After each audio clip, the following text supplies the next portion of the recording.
Hi, I'm Dan Cortopassi, and today I'm reviewing an HS scale Gunderson 7550 boxcar from Atlas. My model is decorated in the TTX Railbox yellow and black scheme with TBOX reporting marks.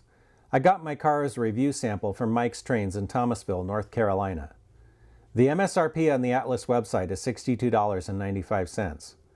The price sticker on the box from Mike's Trains is $52. We'll start the model at 100 possible points. The car comes in a cardboard box with a clear plastic window on top. Inside, a two-piece plastic cradle protects the model. There's some paper inside the box with warranty information. This is a good box that should protect the model for storage and transport. TTX Corporation started taking delivery of 7550 cubic foot high-capacity boxcars from Gunderson in 2016 and have a fleet of over 4,000 cars. These double plug-door cars are similar to a series of single-door cars built for BNSF in 2012. The TTX 7550 cars have distinctive grid side panels. They are classed as XGH61B. I photographed one of these cars in Portland, Oregon in 2017 when it looked new. The model appears to be a very close match to the photo. The only differences I can spot are some minor variations in the door markings. The car in my photo has a lower number, so it's possible there was some variation as the cars were produced. The orange squares on the door in the car in my photo look like they might be some kind of sticker, but the resolution isn't high enough to read the writing. These aren't present on the model. The paint on the car is opaque and evenly applied. The lettering is crisp and the small stencils are legible with magnification. There are some very tiny voids in the Aero and TTX logos in the creases where they wrap over the ribs, but these are very hard to see even with magnification. As usual with plug-door boxcar models, the doors don't open. The vertical rods in the doors are freestanding. There are some neat details like the small freestanding metal tabs with holes in them. Near the ends, the ladders are separately applied parts with delicate rungs. There are delicate stirrup steps at the corners, though these appear to be plastic and look fragile. On the ends, the car has more separately applied ladders, photo-etched crossover platforms, and uncoupling levers. Notably absent from the car are air brake hoses. I think that's a miss on a car this expensive, so I'm taking 5 points. The B-end has a nicely done brake wheel and chain. Up top, the roof has good panel detail. The center panels are different from the ones near the end, just like the real thing. Underneath, the model has a detailed frame and freestanding brake components. Most of the brake plumbing and rods are wire, which looks really good. The circular indents on the bottom of the air reservoir seem a little odd. I don't know if this is accurate or not, but in any case, this is something that wouldn't be visible when the car is on the rails. The trucks have metal wheels with the standard RP25 tread profile. The end caps don't rotate. The car has metal knuckle couplers on both ends. Looking for a match on the horizontal center line, the coupler on the A end is high, so I'm taking 5 points. The coupler on the B end is also high. All the wheels are in gauge according to the NMRA standards gauge. The car wobbles, meaning that the body keeps shaking after the wheels have settled onto the track.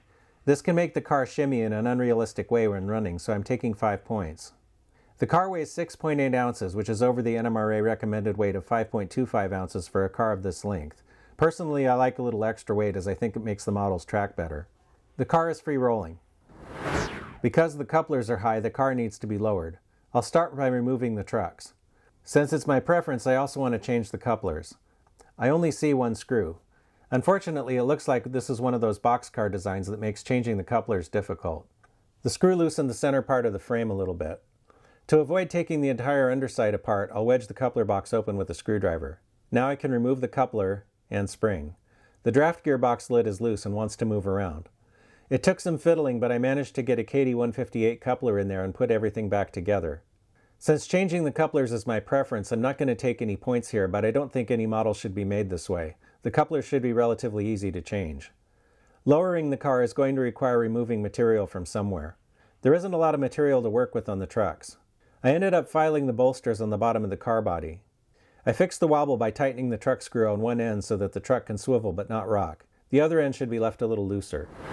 So I thought this car was kind of neat because I've actually seen and photographed them in the real world, and luckily enough I was able to actually find my footage of this car, so that was good, little bonus.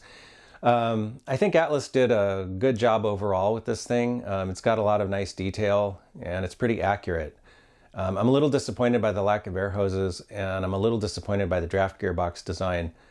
I reviewed another car recently that was a much older design that had a funky draft gearbox arrangement and made it really hard to change the couplers. It's disappointing to see that on a newer design because I really think that all model railroad cars should have the draft gearboxes unscrew from the bottom to make it easy to swap the couplers. Because, you know, even if you're not into changing them over to Katie's like I am, it's still nice to, you know, be able to change them if one breaks or something, because it's always a possibility. So having it a little bit easier to work on would be nice. Let's see what we've got. The car lacks air hoses, so I took 5 points in the paint and detail category. The car had 2 high couplers and it wobbled, so I took 15 points in the standards and operation category. That leaves us with 80 out of 100 possible points, which earns a B-. Overall, this is a really nice model of a modern boxcar. I'm giving it a green signal.